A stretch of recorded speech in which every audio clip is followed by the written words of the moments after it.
네, 저희는 이제 오늘 월요일입니다. 이번 주 전략 그리고 오늘 시장 전략까지도 함께 짜볼 텐데요. 신영증권 성현주 연구위원 연결합니다. 연구원님 나와 계십니까?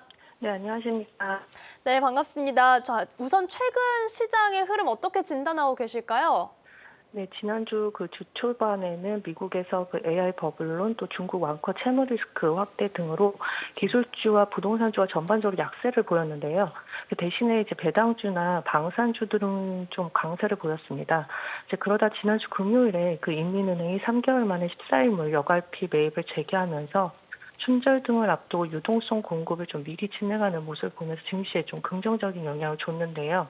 또한 또 11월 미국의 코어 CPI가 예상치를 하회했고 또 미국이나 홍콩 금리 인하 기조 속에서 중국도 이제 금리 인하 기대감이 증시에 반영되면서 주 후반에는 좀 기술주 반등을 이끌었다는 판단입니다.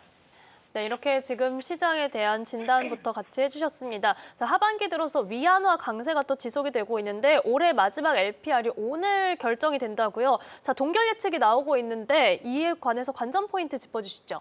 네, 최근에 그 달러가 약세다 보니 좀 위안화는 강세 추세가 지속되고 있는 상황입니다.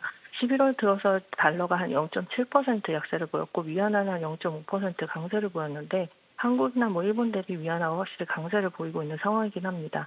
지난주 금요일 기준으로는 한 달러당 7.04위안 정도 보이고 있습니다. 원인은 한 세 가지 정도로 볼 수 있는데요. 첫 번째는 이제 정부가 의도적으로 좀 위안화 강세를 유도하고 있다는 점입니다. 이것을 어떻게 판단하느냐는 인민은행이 오전 10시에 이제 고시하는 고시 환율.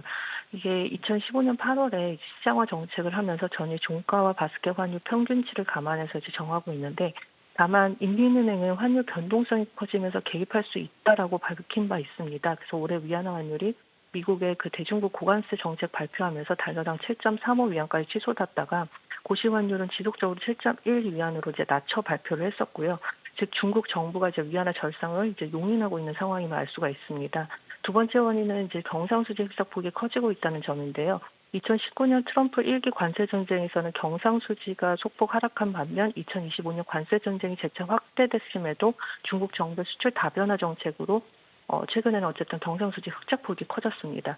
세 번째 원인은 미중 장기금리차 축소인데요. 2022년 미국 금리 인상이 시작된 시기에는 중국은 통화 완화 정책을 지속하면서 미중 장기금리차가 확대됐는데 최근에는 미국이 금리 인하를 하면서 소폭 축소되기 시작했다는 점입니다.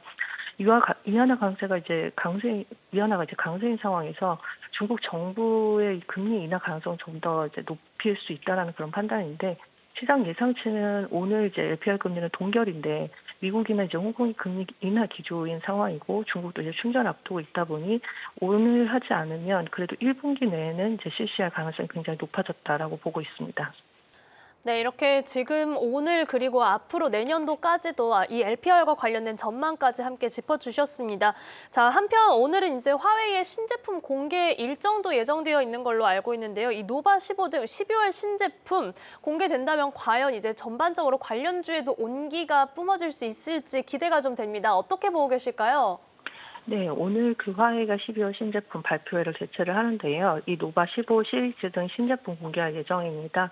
이 노바 15 시리즈의 뭐 태블릿 등등 이제 화웨이가 독자적으로 개발한 운영 체제인 홍문 탑재 신제품이 공개되는데요. 이 대부분 다른 기업들도 이제 신제품 그 자체가 기술적에서 모멘텀이 되기보다 하나의 긍정적 이슈로는 분명히 작용할 것으로 예상을 하고 있습니다. 지난주에도 이제 전반적으로 기술주가 좀 약세를 보인 상황에서는 이번에 이제 화웨이 이런 발표가 그래도 기술주에는 긍정적 영향을 줄 가능성이 좀 크다라고 보고 있습니다. 네, 이번에 확실히 좀 긍정적인 반응을 기대를 해보겠습니다. 자, 그렇다면 저희가 오늘 다가오는 중화권 증시 개장 전략 어떻게 가져가면 좋을까요? 네, 오늘 중국 증시는 그 기술주 중심으로 반등 시도 예상을 하고 있는데요. 홍콩이나 중국 본토 선물 지수가 지금 강보합세 보이고 있고 전일 미국 증시에서도 보면 중국 ETF나 개별주 등 알리바바 등 기술주들 반등 폭이 컸습니다. 그래서 오늘 장에는 이와 같은 기존에 이제 많이 그 조정폭이 컸던 업종 중심으로 다시 한번 반등 시도하는 이런 모습들이 보이지 않을까 이렇게 보고 있습니다. 네, 오늘 지금 우리나라 국내 증시와 일본 증시도 전반적으로 기술주에 그래도 훈풍이 불고 있는데 이 중화권 증시에 대해서도 관련된 분위기 저희가 좀 기대를 해보겠습니다. 자, 오늘 도움 말씀은 신영증권 성현주 연구위원과 함께했습니다. 오늘 말씀 고맙습니다. 네, 감사합니다.